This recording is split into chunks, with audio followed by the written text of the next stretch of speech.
discussed on this podcast are determined by the Justice Coordinating Commission of the Sisters of Providence of St. Mary of the Woods, Indiana.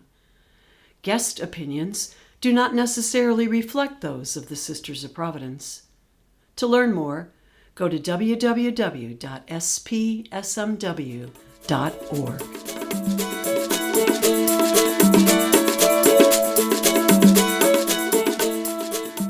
Hello, welcome to Just Us, where we talk about creating an equitable human community and influencing change.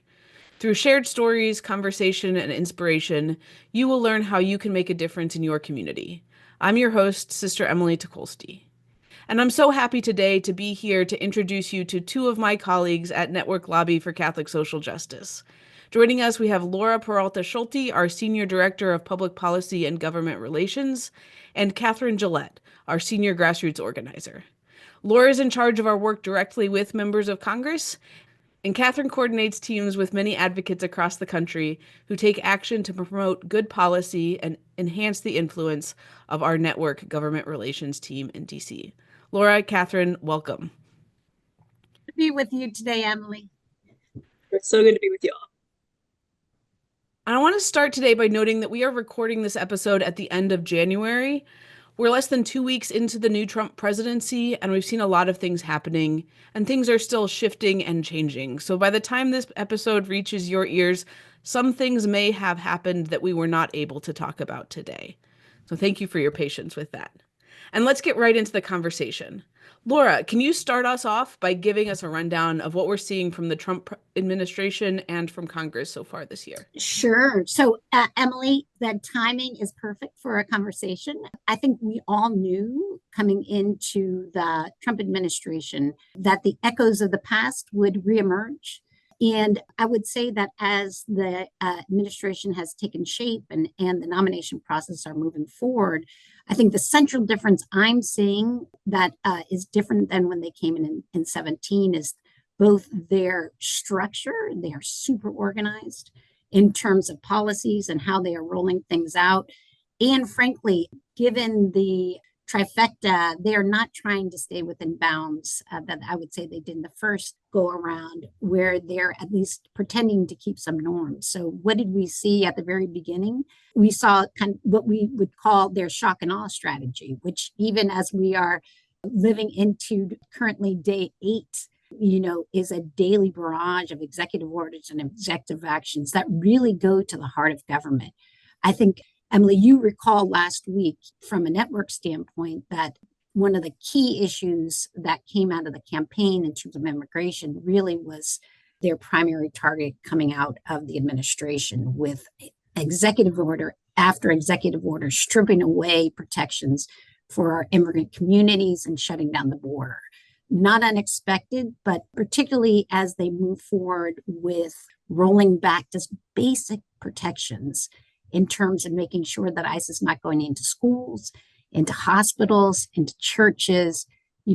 This is a very, very different ballgame this time around. And, we're already hearing stories that our listeners are probably hearing as well, ICE going into just sacred places. And so that continues to be a concern. I think as we stand here right now, they have added more what I would call chaos into the system, attacking just basic fundamentals of government in terms of freezing federal funds. You recall that actually the power of the purse belongs to Congress, not to the administration, but they're at this point in time have frozen funds for agencies and, just unprecedented. Likewise, we've seen firing of key officials, particularly officials that do oversight over very important government programs. Emily, we are in it. Again, for Network, we have been tracing some of their ideas all last year and tried to inform our field about something called Project 2025. And frankly, when you look at their very first objectives, this is all Heritage Foundation. So trying to live into that as best we can and, protect our people as best we can. So Laura, you named shock and awe, and then kind of provided a whole bunch of examples of some of those overwhelming things. Can we talk about what the goal is with that much that quickly? So it's so interesting because folks that are very close to the administration, Steve Bannon is coming to my mind, a fellow Catholic, they just want to do things quickly so that they can, it's such a barrage, such a tidal wave of action that people can't react to everything. And what they are also doing is burying little stuff into very big swaths of packages that they're dumping on us every day. As we were talking before we got on, every day feels a little bit like 3 weeks. And that is intentional. That is intentional so that they can make change, and it overwhelms everybody. So even if they get a little bit of their agenda moving forward, it's progress. It's about power, right? So we know that they are trying to destabilize, shake up normal processes of Congress. And so part of it is both to get their agenda through, and part of it is just to rattle the heck out of us so that we're in a reactive mode and, to change the norm. It's something. Yeah. So overwhelm is the goal, right? And overwhelm is the goal. Can I go to a good spot though? Because there is not a lot of silver lining in this, my friends. I would say yesterday, after they froze funds that impacted housing, healthcare, all the programs we care about, thank God the courts are still in play in terms of providing a very important pause for some of the work. The nonprofit groups like Network and others are working very closely to stop that. The beauty of chaos, and I know Catherine's going to talk about this later, is it's an organizing mechanism, because folks who don't normally work together, like we cannot do it alone. So we were very able to pull together 500, 600 organizations yesterday as this thing rolled out to coordinate action, to move forward in terms of court action. So that maybe that is the blessing and something that Catherine will talk about. But the chaos is creating community. And I think it was Martin Luther King that talked about, chaos and community and building community. So if there's anything that's good, I was just on a call with about 800 advocates all across the country, organizing how are we going to deal with this. And this is the structure that I hope moves through as we look to the Hill, and the Hill begins their discussions. Great, thanks. So that's a great segue, Laura, to Congress. Congress sat for the first time the beginning of January, so they've actually been working in this Congress longer than the Trump administration has been in office. So can you talk a little bit about, first of all, what's the makeup of Congress? What are we looking at in terms of members and breakdown? And then what have we seen from them so far? Interestingly, and unfortunately, I think from our agenda standpoint, we know that this is a trifecta, meaning that one party controls both the House, the Senate, and the White House. If there is anything that is positive in terms of movement forward is really, I always say politics is math. The numbers are tight. And so when you look at the House, the Speaker can only lose 3 members on any bill to shut the bill down. Likewise, in the Senate, you've got very close margins. So what the opportunity is presented as they're moving forward is to really focus our advocacy on the points where we have power to what I call mitigate harm at this point. Because I think as we move forward and they move forward with budget reconciliation, we know we're not going to be able to stop this bill. This is the president's agenda. This is what he ran on, and members will feel very compelled to deliver for the president. But there are some very, very important programs like Medicaid, like SNAP, like housing assistance, like climate incentives that I think we can win on.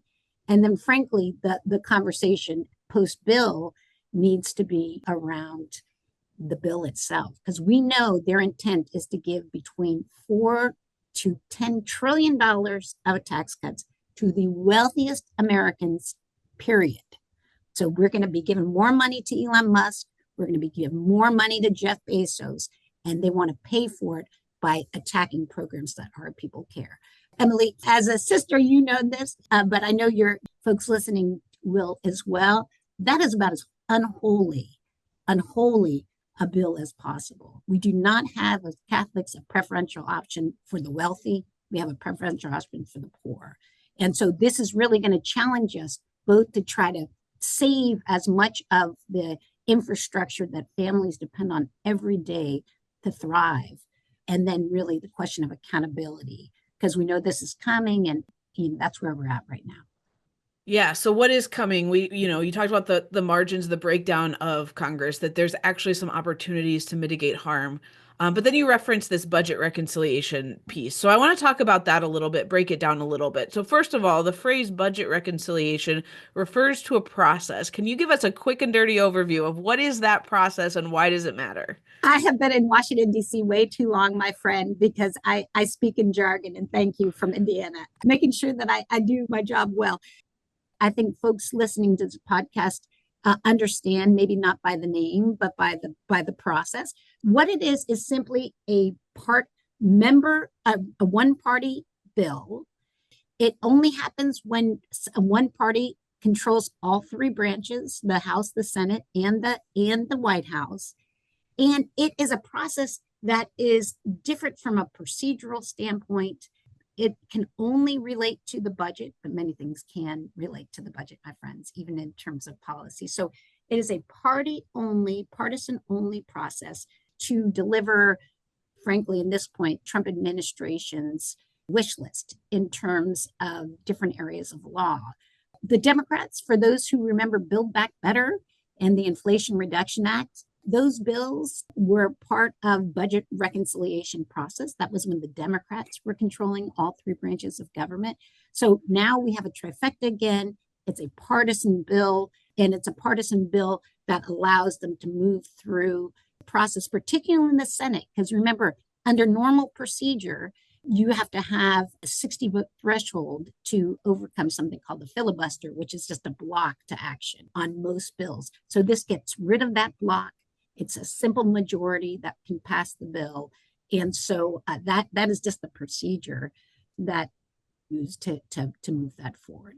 Great. So budget reconciliation is a procedure that allows a partisan bill to pass without any bipartisan support. Yes. Great. So what are we going to see in this reconciliation bill that we expect? Their number one priority is to extend the Tax Cuts and Jobs Act. For those who recall their work early in 2017, I'm looking at Catherine because we were sleeping over at Capitals to try to save the Affordable Care Act. By sleeping, you mean camping out, right? Camping out on Capitol Hill, yes, and praying that they would do the right thing, which they did. But folks may recall that after we were able to save the Affordable Care Act, the Republican donors were very upset. They moved a tax bill in about a month, which is an extraordinary fast time. And that was a bill that gave trillions of dollars to corporations and to the wealthy. It was a terrible bill. That was the last Republican reconciliation bill, was the Tax Cuts and Jobs Act. Exactly. And so here we are, that most of those provisions are expiring at the end of the year.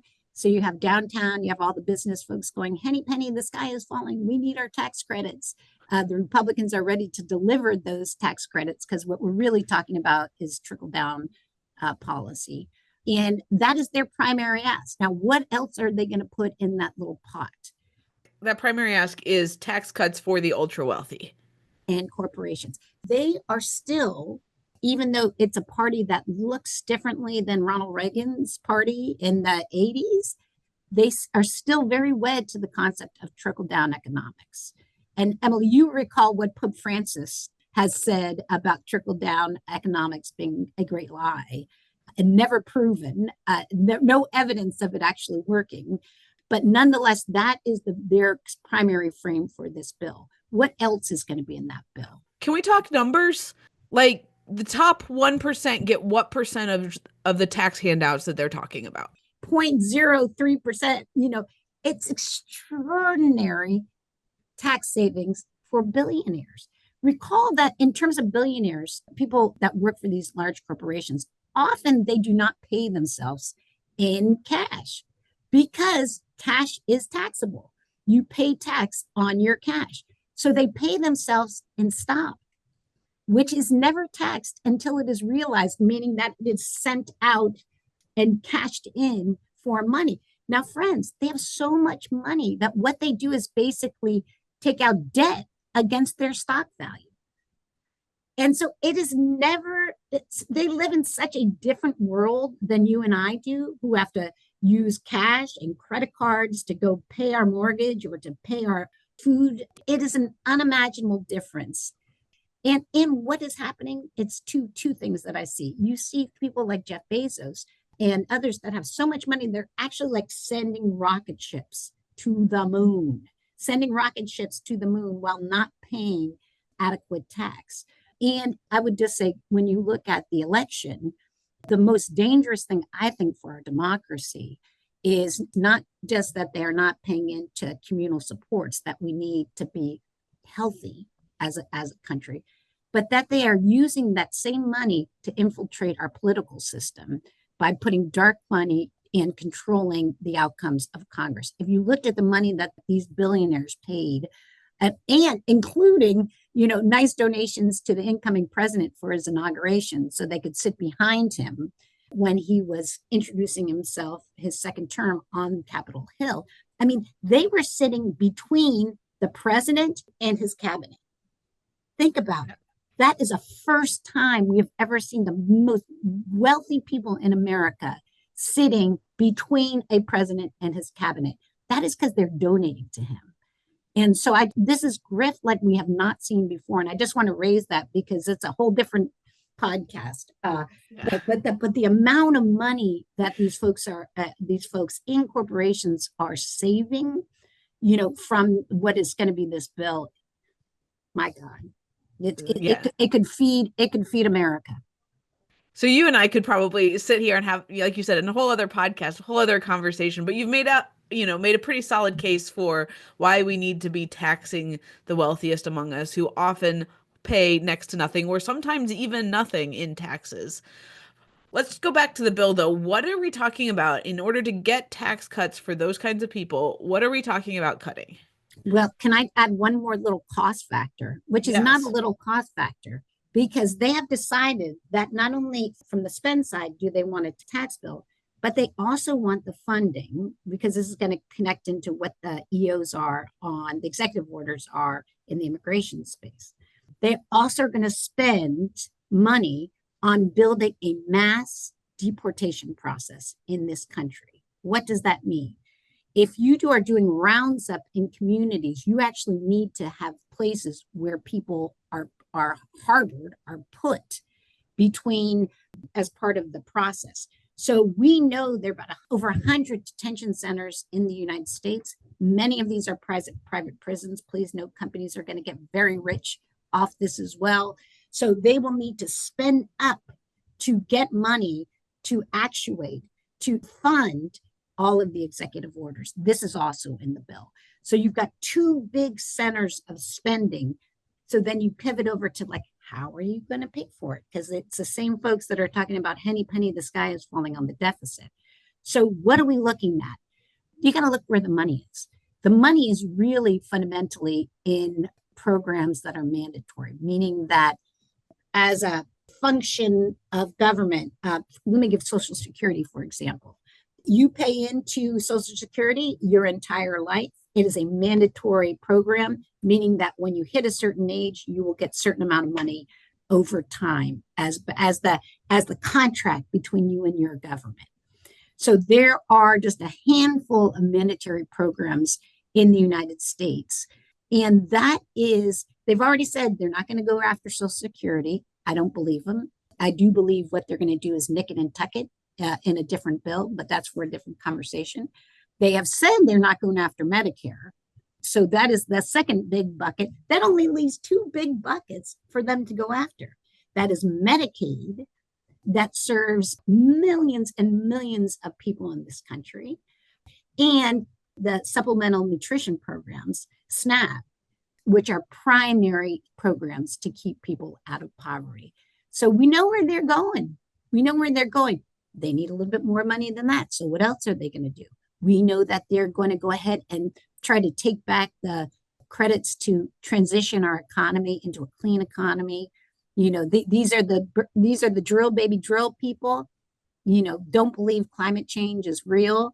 So they're happy to subsidize the fossil fuel industry through the tax code, but for some reason they feel it's critical to pull back these clean energy pieces.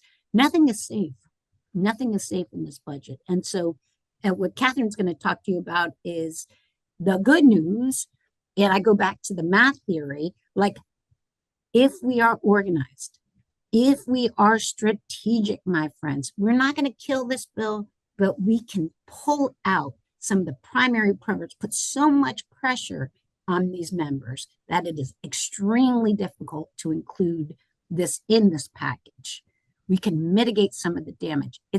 We are not going to stop this bill, but we need to work together and we need your help because we need to do the best we can by our people to save the programs we can. And frankly, Emily, I look forward post this bill to making sure that everybody and their mother knows that this is the bill that gives billions of dollars, trillions of dollars to Jeff Bezos while taking away things from the working families they promised to protect. So that is where we are at. That is going to be the central issue for the next 4 months in Washington, D.C., and I cannot tell you how much help we need. Great. Thank you, Laura. So if I can summarize the key things that I'm hearing from you, certainly with a lot more detail from you, but I'm hearing one, the shock and awe, the overwhelm is the goal. So we can't get bogged down in that.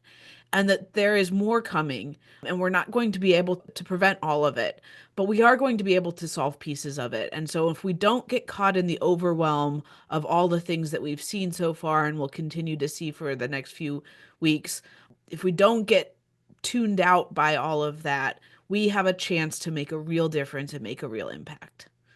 Amen. All right. So that's a great segue then to Catherine. Let's talk a little bit about that. What is it that everyday citizens can be doing now to make an impact in their own communities? Thanks, Emily. So that is the good news. I truly believe that there are things that people can be doing to make a difference. A big part of my job is talking with folks all across the country, and it's true, folks are feeling overwhelmed, and understandably so. I mean, as Laura noted, that is the goal. So if you are feeling that way, know that you're not alone, but also know that there are things that you can do to make a difference. And I have to say, I'm a little bit biased, but I think one very good thing that you all can do is get involved with Network. We have a lot of incredible opportunities coming up for advocacy and engagement. I got to tell you right now, this week, we have hundreds of people all across the country meeting with their in-district offices to really build up relationships with those local staffs so that as we need to advocate in the days and the weeks and the months and the years that come, they have strong relationships with those local offices. And so we've got folks all across the country engaging that way. And there's lots more opportunities coming. In the weeks ahead, we're going to be calling on folks to make phone calls, to sign emails, to go on lobby visits, lots and lots of ways to kind of plug in and get involved. And we are going to be focused primarily on that budget reconciliation process. There's a lot going on right now, and I don't think that's a surprise to anyone, but we're not going to be responding to everything. We don't want to burn you out. It's not strategic. We want you to engage when you are going to be the most effective and where you're going to be most effective. And so we really are focusing our attention on that budget reconciliation process and doing the work where we can make the biggest difference. And so we do encourage you to get involved with us. There's going to be lots of opportunities to plug in and engage. And also, I mean, you can certainly engage by yourself, but we would encourage you to engage with us in community. In a number of our states, we have advocate teams that folks can get connected in. I know on this call, on this podcast, we have lots of folks from Indiana, Illinois, elsewhere. We have teams in those places. And so we would love for you to get involved with our teams there and to do the advocacy in community because there is such power in that. Great. Thank you. You talked about community, and we certainly like the teams are a great way to start. People already have folks that they're connected with. How do we deepen those relationships and how do we build that community in our own local communities as well? Yeah, definitely. I mean, I think I'm always encouraging my team members to bring family, bring friends, bring coworkers, bring neighbors, and engage them in the work. But certainly, we want people building community in all aspects of their lives. And right now, unfortunately, I think our country is really, really siloed. We are not connected to one another. There is a phenomenal new documentary that just came out on Netflix called Join or Die, and it's focused on the work of social scientist Robert Putnam. Some of you may be familiar with his book Bowling Alone that came out a number of years ago. And this documentary is all about how declining community engagement is really a threat to our democracy, and how the counter to that is to build up relationships and build up community. And so I would encourage you to find new ways to engage with your community, to be involved with your community. Personally, I just got involved in a book club. It is not a political book club. It is not a sociology book club. It is like a fantasy book club. It is not related to my work at all. And the cool thing about it is I am connecting with people who otherwise I would never be in relationship with. And so I think it's really, really important for us to have those relationships outside of our silos with people who may not have the same politics as us, or the same religion as us, or the same backgrounds as us, and to really engage in new and different ways so that we are rebuilding some of that community that seems to have disappeared, and again, is really a threat to our democracy. What is like the top thing? What is one thing that our listeners can do in the next 2 weeks to make a positive impact? What is the number one thing you would say? Well, the number one thing I would say is to get signed up with Network, but the very close second, if you are looking for a way to engage right now, immediately, I think lots of folks are concerned about what they're seeing out of Congress, what they're seeing out of the new administration.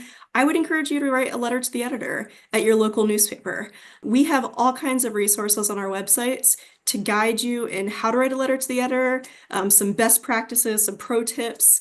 We also have a staff that is very happy to assist you in this process. If you've never written a letter to the editor before and maybe you're a little bit nervous, we are very happy to read your letter to the editor, provide some feedback, provide some recommendations for how to make it a little bit stronger. And then we definitely want to hear if you end up submitting it and then if you get it published. Because if you get it published, we are more than happy to amplify your impact up on the Hill. It is very common for our lobbyists to take those letters to the editor that have been published by our field and bring them up to the Hill and share them with the member offices and say, hey, look, your constituents are paying attention. They care about these issues. Here's a letter to the editor written by one of your constituents. And so it's a great way to engage your local community in your concerns and to like lift up your concerns to your local community. But then also we can amplify that message on the Hill. And I do think it's important to note that as media becomes less local and more, I don't know, there's less local media available just because newspapers are declining and everything, letters to the editor remain one of the most read sections of the newspaper. People want that local flavor, they want that local perspective. And so it really is a phenomenal way to reach your local community. And also, you better believe members of Congress are paying attention. If their name is in print, they are reading it. Their staff is reading it. They are paying attention. So letters to the editor, incredibly strategic, incredibly effective. If you are concerned about what you're seeing, if you're concerned about what you are hearing, consider writing a letter to the editor. Yeah, and I heard, and specifically name your member of Congress in the letter and tell them what you want them to do, because that they'll pay attention to. Absolutely. If their name is in print, they are seeing it, they are hearing it. They're having a conversation about it, probably. Excellent. Wonderful. So some great opportunities for action. I think that's going to close us out for today. We will continue the conversation. And so please do stay in touch with Network as we share more and more information in the time to come. Any last comments, Laura or Catherine, you want to share? Two. We are called to be a people of hope.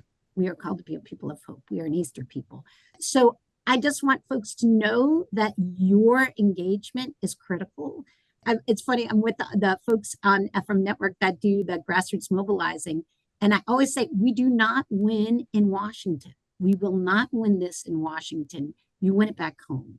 And so your work together to save these critical programs is critical. The second piece, and Catherine, very mindful of what you just shared, you have to have some joy in your resistance. You have to have this is long-term work. This is a marathon, not a sprint. And so just being in community, but reading books, doing whatever brings you joy is that we believe is the way forward. So, Catherine, I'm wondering what you want to share. Just to build off of that, I think there is incredible power and comfort in doing this work in community. And so whether it's with folks at Network or folks at your parish or whoever, I encourage you to find ways to be in community, because I think we all need those relationships if we're going to stay in this work for the long haul. So I would just encourage you to either get involved with Network or find some way to do this work with other people, because it will help to sustain you and to sustain the movement. Wonderful. Laura and Catherine, thank you so much for your time. And thank you to our Just Us listeners for sharing this time and space with us today. We hope that you are inspired and have learned from Laura and Catherine. Are you now ready to make a difference within your own community? If not now, tell me when. Just Us is a production of the Sisters of Providence of St. Mary of the Woods, Indiana. Our producers are Susie Ray and Jane Fisher. Our associate producers are Perlette Springer, Sister Barbara Batista, and me, Sister Emily Tukolsky. Please visit spsmw.org/justus to leave your comments, review, and share any suggested topics. Have a great day.